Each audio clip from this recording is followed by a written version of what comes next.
So, hi guys! Welcome back sa ating channel. And for today's video ay anuhin ko yung mga halaman ko, i-arrange ko. Kasi sobrang ano na sila guys, sobrang nakakaawa na yung mga halaman dahil hindi ko na sila nabigyan ng pansin. So yun, hindi ko na nabigyan ng pansin yung mga halaman. So, bigyan natin ng pansin ngayon. So yun, i-arrange natin yan sila. Tulad nito, lako. My goodness. Higamot na siya guys, oh. Pamain po. Pamasahe lang pa uwi. So, yan. Ganda, diba? Guys, ayan. Ang laki. Yan. Ang ganda ng mga dahon. Yun. So, aray. Wala, namatay siya. Wala na siyang halaman. Ito po siya ay aglonema. Aglonema ito. Pamilya ng mga aglonema, guys. Ito siya ay so, alam nyo, noon, memorize ko ang mga ganito. Memorize ko lahat. Pero ito siya, mga aglonema, itong klaseng ganito. Pero ito, nalimutan ko ang pangalan. Pero maraming variety ito. At alam ko talaga ang mga pangalan dito noon. Nalimutan ko na guys, ito yung utak ko, pumupurol na siya. Pero nung mga halaman dito dati, lahat talaga alam ko ang pangalan. Pero ngayon, parang nalilimutan ko na. Ito nga, nalimutan ko na ang pangalan nito. Basta yun. At, ito din. Hindi ko na alam pangalan. So, ayun guys. Wala kasi ako nanghiram lang ako ng holder ng cellphone ba, stand. So yan.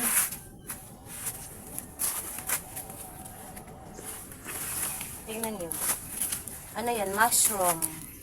Mushroom siya na tumutubo sa, ito din guys, aglonema din ito. Ano ito? Alam mo, ang aglonema, marami siyang ano ba, iba't ibang klase. Aglonema, pamilya niya aglonema, pero ito, ibang pangalan ng aglonema, ito din iba. Pero ito, Snow White, at ito, Snow White. Limutan ko na. Kasi alam mo na matanda na tayo. Medyo matanda na po. Hindi na alam ang marami na nakakalimutan. So may mga mushroom na tumutubo guys. Libre mushroom. Hindi ko alam kung makakain ba ito o baw or hindi. So ayan. I-arrange ko yan. Kasi nakawawa naman. So din. Yan. Aglonema pa din ito guys. Aglonema pa din. Itong garage na ito. So dito, ito siya, iba din ito, hindi to pamilya ng aglonema, parang i-search ko na lang, ilalagay ko na lang sa screen kasi medyo nakakalimutan noon talaga, memorize ko ito lahat, memorize ko mga pangalan nito, variety at pamilya, parang ano ba, pamilya niya at variety niya, kilala ko talaga lahat halos. Ngayon hindi na, limutan ko na guys. Nakakaano naman, para bang tumanda na, sign of aging na talaga kasi medyo matanda naman din talaga ako. Eto din, maganda, oh, maganda. So, aglonema pa din ito, aglonema, o yan, aglonema pa din ito guys. Basta pamilya sila lahat, pero iba't ibang pangalan. Ito ibang pangalan nito, hindi ko na matandaan, limutan ko na. Pero dati, memorize ko lahat. So, ayan, maraming dahon. Kasi kailangan na talaga itong i-repotting guys. Kasi lang, wala na akong pasok. Hindi ko na maripat sila. So, lilinisan ko na lang sila. Magkapamilya sila. Itong ganito, at ito guys, at ito Lord. Magkapamilya to sila. Magkapamilya, pero hindi ko alam ang pangalan. Ay, nalimutan ko na. Ito, iba din ito. Ayan. Maganda ng kulay. So, kailangan ko itong i-ano ba? Ito din, iba din ito, ayan. Ito, aglonema pa din ito, ayan. Ang ganda. Same sila. Ayan, sobrang laki nito. Ayan, same sila, oh. Ayan, ganyan sila. Pareho sila. Ayan. Pareho sila ng ano, guys. Pareho sila ng variety. Pareho sila ng pangalan. Hindi ko alam kung anong pangalan ito ngayon. Ito lang yan. Yan. Maganda itong halaman na ito. Sobrang ganda ito pag malago.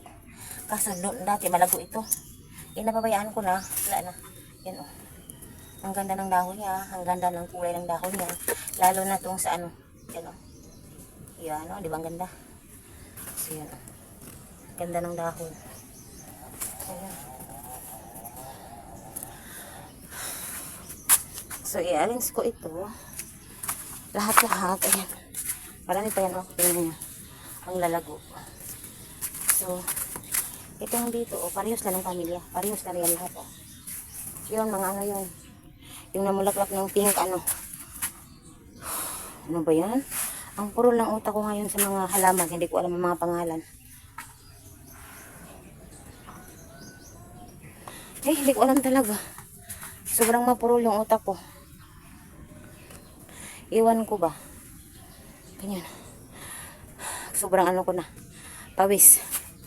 So, yun ang ating paligid guys. Green na green. Yun. So, yan. Pero yung ano yung dancing lady.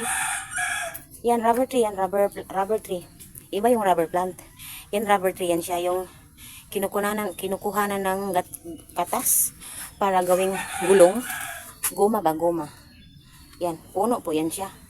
So, yan ang, mayroon kami yan, rubber plantation sa aming lugar, sa amin. Tatay ko mayroong ganyan. Marami. So, yun, yung dancing lady ko yan, may bulaklak na naman siya. Pero hindi pa namumukadkad. So, ayun. So, maraming mushroom guys, ayan. Kita nyo? Sobrang maraming mushroom na tumutubo sa sa mga paso. Hindi ko alam kung edible ba yan. Nakakain ba yan o nakakalason. Kaya hindi natin kukunin. Pabayaan lang natin yan na malanta kasi nakakatakot din naman. So ayun, may dumaan na motor. So hindi ko talaga pinakita yung camera ko. Ano ba, hindi ko kasi pinapakita pag mag-vlog ako kasi hindi lang kasi nagbablog ako pag walang tao. So ganun lang. Like ngayon, walang tao sa paligid. Ayan. Ako lang mag-isa. Pati mga aso. Yan mga aso. So yun. So mamaya ulit guys. Ayan. Thank you for watching. Ito lang muna at maglilinis muna ako ng mga halaman. I-arrange ko muna. Bye bye muna.